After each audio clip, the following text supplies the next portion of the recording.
This is Israel, a state that was established from nothing in 1948 within a historically known country called Palestine. And from the moment of its establishment, it had an army called the Israel Defense Forces.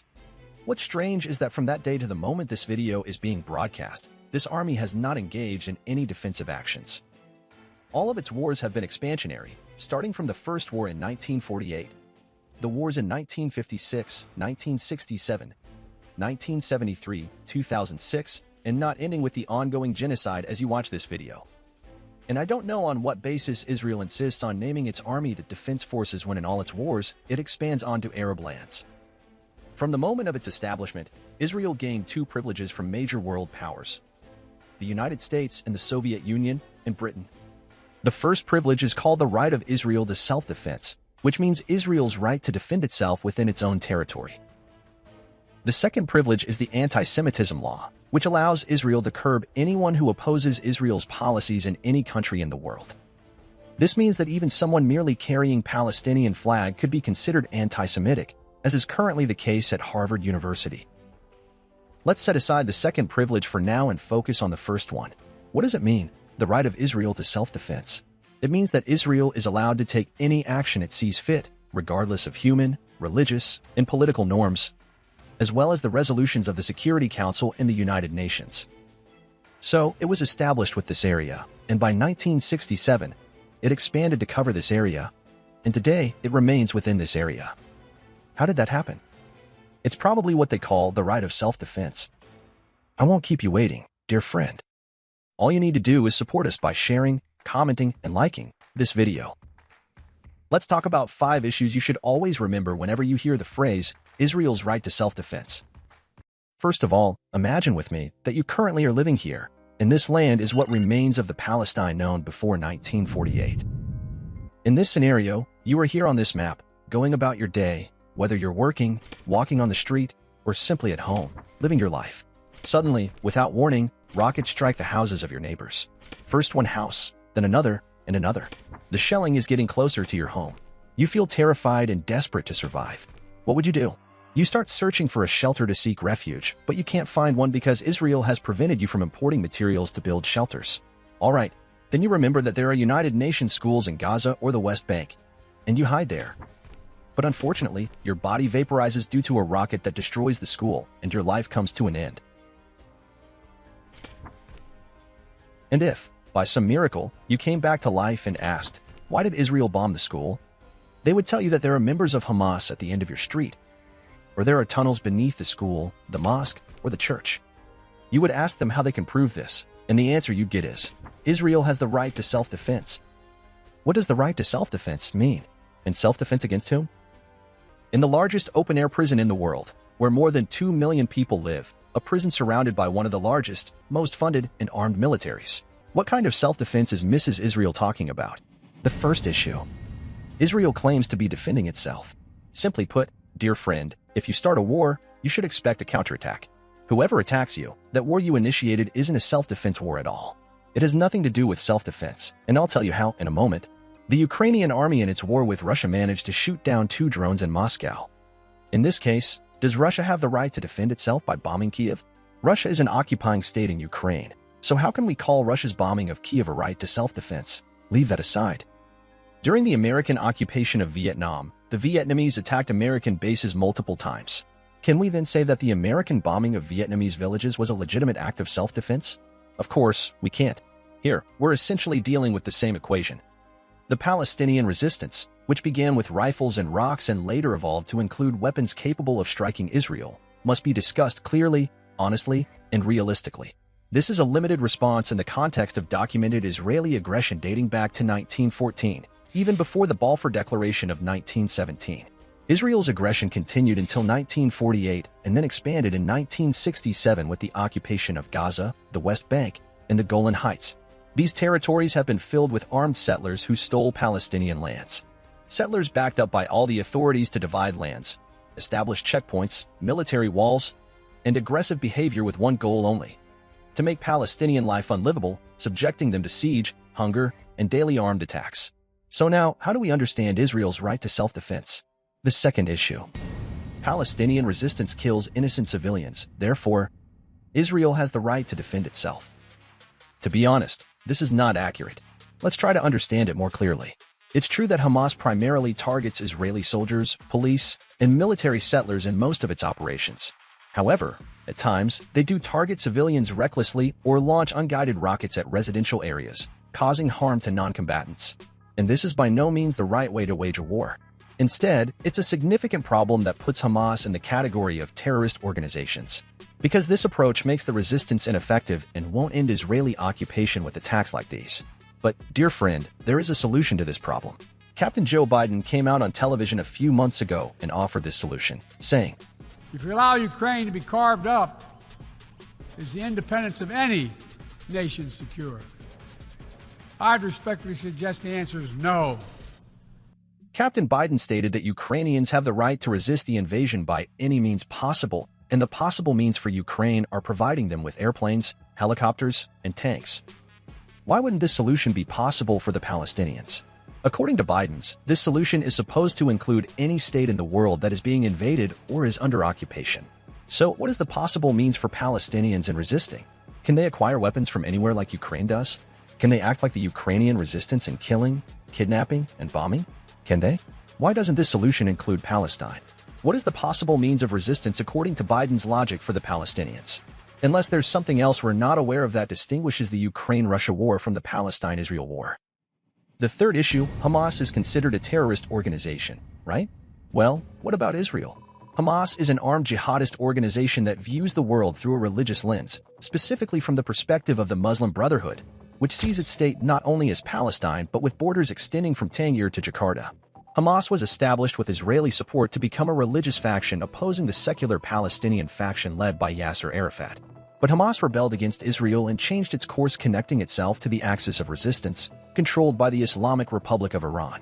Nevertheless, they, along with other Palestinian resistance fighters and civilians, are besieged within the confines of one of the world's most powerful, advanced, and well-funded military camps.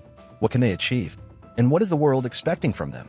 Their greatest operation since December 15, 1987, until today is the Al-Aqsa flood. The equation is like this. In every evenly matched war between two countries and their armies, the end result is either one side's victory or the other side's submission to peace. But in the case of a state versus a resistance movement, the goal of the Palestinian or Ukrainian resistance is to inflict the most significant damage on the occupier.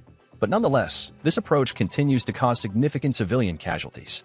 So let's say that Hamas is a terrorist organization. But what about Israel? Where do you want to start? Let's start with religion.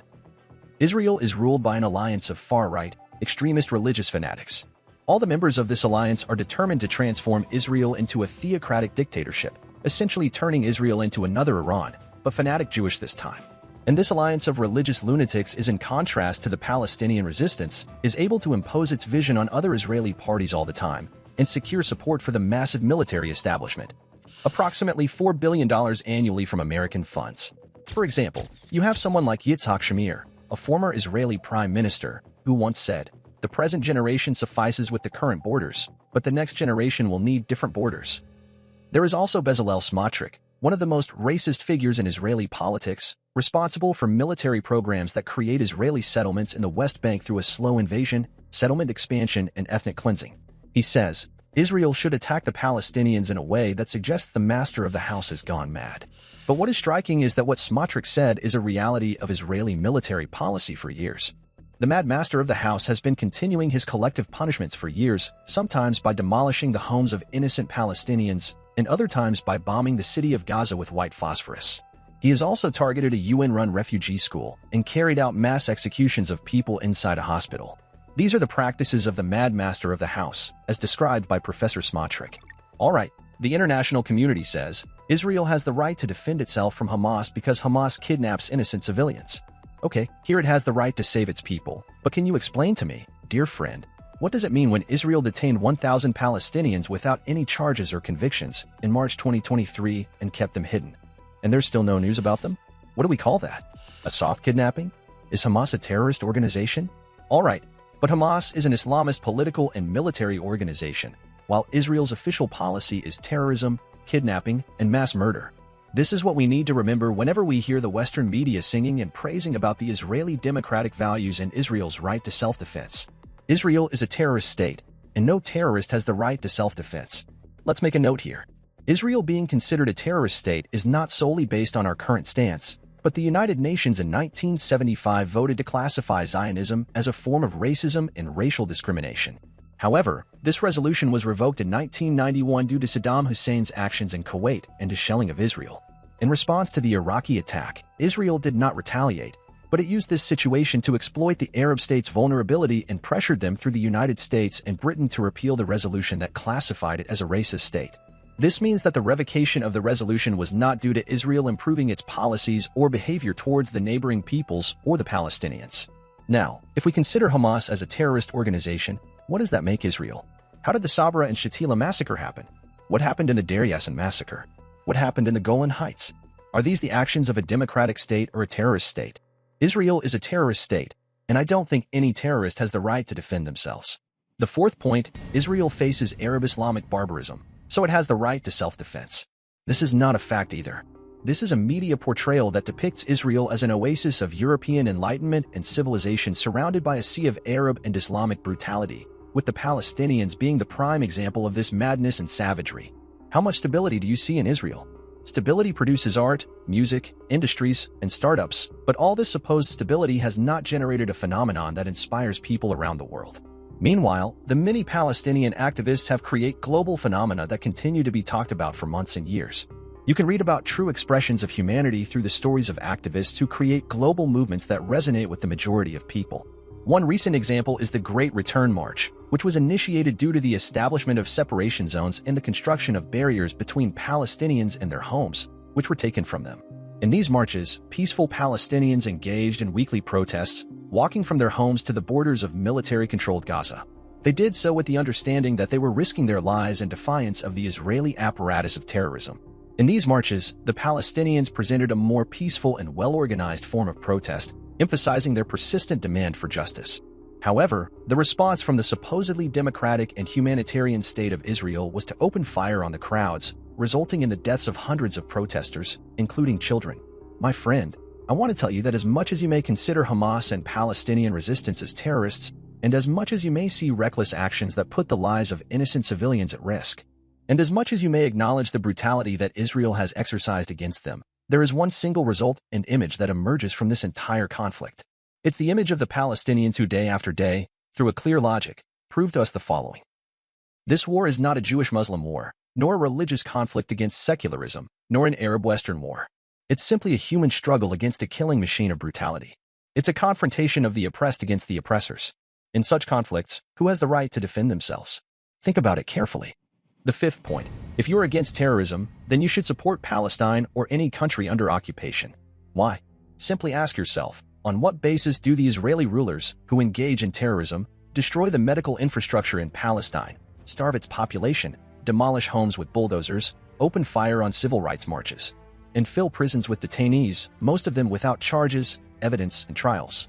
And then the global media portrays the extremist as the Palestinian who creates an unguided rocket from a sewage pipe. Would this extremist be so if he were the mad master of the house? Finally, in a case like the Palestinian issue, it is our duty, as humans, to offer Palestine the greatest weapon available on this planet, and that is the weapon of solidarity. We need to expose the lies of Israeli government and its defenders every time it portrays itself as a victim. We must support efforts to build bridges of solidarity with the Palestinians. I, Ahmed Al Husseiny, invite you to engage in a discussion and debate about the Palestinian issue. Israel does not want people to speak up about its atrocities, but that's exactly what we need to do. Let's discuss the issue without fear of being called anti-Semitic, without fear of what Israel might do. The liberation of Palestine is not only achieved through arms but also through discussion about the plight of a people subjected to a series of oppression, killings, genocides, displacements, starvation, blockades, and various forms of violations. Explaining, interpreting, and analyzing the facts and details in this case is crucial, not just for me, but for all of you and future generations, as well as for the Palestinian people. This is the most important act of resistance we can do as supporters of the Palestinian cause away from violence and guns. Thank you for watching.